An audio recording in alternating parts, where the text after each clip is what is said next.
ACB కార్యాలయంలో మాజీ మంత్రి కేటీఆర్ విచారణ ప్రారంభమైంది. ప్రత్యేక రూంలో కేటీఆర్ను ఏసీబీ అధికారులు ప్రశ్నిస్తున్నారు. ముగ్గురు అధికారుల సమక్షంలో కేటీఆర్ను అధికారులు ప్రశ్నిస్తున్నారు. ఇక లైబ్రరీ రూంలో కూర్చుని ఆయన లాయర్ విచారణను చూస్తున్నారు. అరవింద్, దానకిషోర్ చెప్పిన ఆధారంగా అధికారులు విచారణ చేస్తున్నట్టుగా తెలుస్తోంది. సీసీటీవీ పర్యవేక్షణలో కేటీఆర్ విచారణ జరుగుతోంది.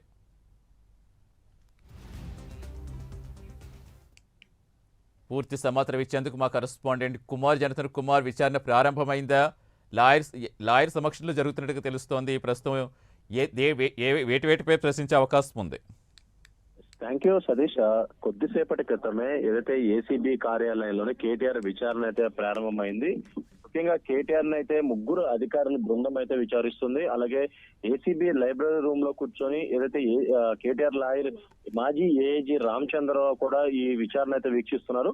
ముఖ్యంగా ఏసీబీ డైరెక్టర్ తరుణ్ జోషి కూడా ఈ విచారణ అయితే వీక్షిస్తున్నట్లయితే ప్రస్తుతం మనకు తెలుస్తుంది. ముఖ్యంగా కోర్టు ఇచ్చిన ఆదేశాల మేరకు ఏదైతే ఒక సీసీటీవీ కెమెరాతో పాటు అలాగే మరొక రూమ్ అంటే లాయర్ కి లైబ్రరీ రూమ్ కూడా ఏర్పాటు చేయడం జరిగింది. కొద్దిసేపటి క్రితమే ఏసీబీ కార్యాలయంలోని ఇటు కేటీఆర్ విచారణ కూడా ప్రారంభమైంది.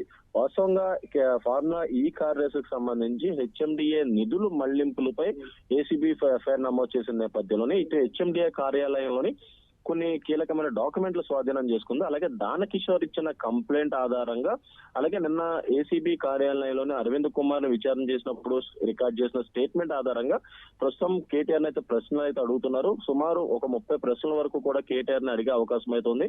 ముఖ్యంగా 2022 నుంచి మొదలైన ఫార్ములా ఈ కార్ రేస్ చర్చ నుంచి 2023 అక్టోబర్ లోని 2024 సంబంధించి చేసుకున్న అగ్రిమెంట్ వరకు కూడా ఈ విచారణగా కొనసాగే అవకాశం ఉంది. ఇందులో ముఖ్యంగా ఈ 2 సంవత్సరాలకు సంబంధించి ఆ ప్రశ్నలు పూర్తిగా వేయనున్నారు. మొదట ప్రారంభం కాడి నుంచి అగ్రిమెంట్ సమయం వరకు. అగ్రిమెంట్ సమయం అయిన తర్వాత ఆ నిధులు మళ్లింపులు అంటే ఇటు అగ్రిమెంట్ చేసుకున్న వెంటనే ఎఫ్ఈఓ సంస్థకి విదేశీ సంస్థకి 55 కోట్లు 2 దఫాలుగా కరెన్సీ కన్వర్ట్ చేసి నిధులు పంపించారు. ఈ నేపథ్యంలోనే ఈ నిధులు అగ్రిమెంట్ చేసుకున్న వెంటనే ఎందుకు పంపించారు, ముఖ్యంగా కేబినెట్ ఆమోదం కూడా తీసుకోలేదు.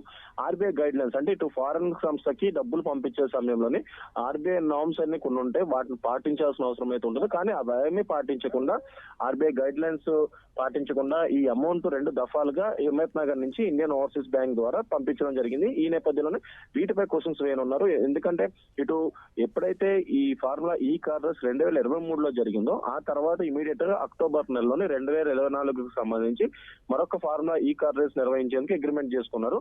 దీనికి సంబంధించి ఏదైతే అమౌంట్ ముందుగా ఎందుకు ట్రాన్స్ఫర్ చేశారనే దానిపై పూర్తిగా ప్రశ్నలు వేయనున్నారు. అలాగే మరొక పక్క ఈ కార్ రేస్ కు సంబంధించి కూడా గ్రీన్ కో సంస్థ కూడా దీంట్లో చాలా కీలకమైన పాత్ర పోషించినట్లు తెలుస్తుంది. ఎందుకంటే 2022 ఎప్పుడైతే ఫార్ములా ఈ కార్ రేస్ కు సంబంధించి చర్చ మొదలైందో అప్పటి నుంచి కూడా గ్రీన్ కో సంస్థ బీఆర్ఎస్ కు సంబంధించిన ఎలక్టరల్ బాండ్స్ ను కూడా కొనుగోలు చేసింది.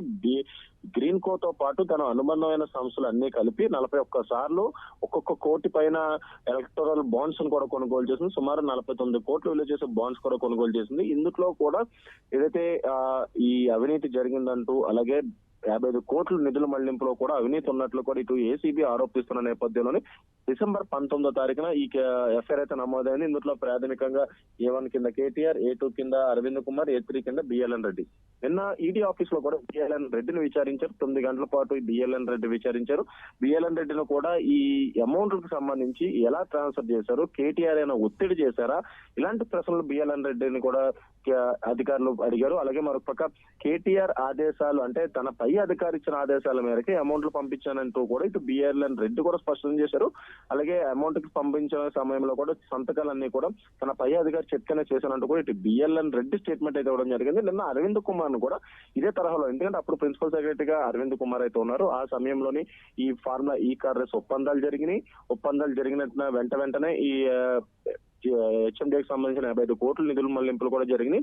దీనిపై మీ పాత్ర ఏంటనేది కూడా పూర్తిగా ఆరా తీశారు. ఇటు అప్పుడు గతంలో కూడా సిఎస్ శాంతి కుమారి ఈ ఫార్ములా ఈ కార్ రేస్ కు సంబంధించి వివరణ ఇవ్వాలంటూ కూడా అరవింద్ కుమార్ కి నోటీసులు పంపించిన నేపథ్యంలో కూడా కేటీఆర్ ఆదేశాల మేరకే ఈ డబ్బులు పంపించామంటూ కూడా అరవింద్ కుమార్ కూడా స్పష్టం చేశారు. అదే తరహాలో నిన్న ఏసీబీ కార్యాలయంలో కూడా ఇదే ప్రశ్న వర్షం కురిపించారు. ఈ నేపథ్యంలోనే ప్రతి ఒక్కటి కూడా ఇప్పుడు కేటీఆర్ వైపే చూపిస్తున్న నేపథ్యంలోనే ఇటు ఆ స్టేట్మెంట్ దానకిషోర్ ఇచ్చిన కంప్లైంట్ కాపీతో పాటు దానకిషోర్ ఎంక్వైరీ చేసిన అప్పుడు రికార్డ్ చేసిన స్టేట్మెంట్ తో పాటు ప్రతి ఒక్కటి కూడా వీటన్నిటి ఆధారంగా కేటీఆర్ ని కొద్దిసేపటి క్రితమే ప్రశ్నలు ప్రారంభించారు.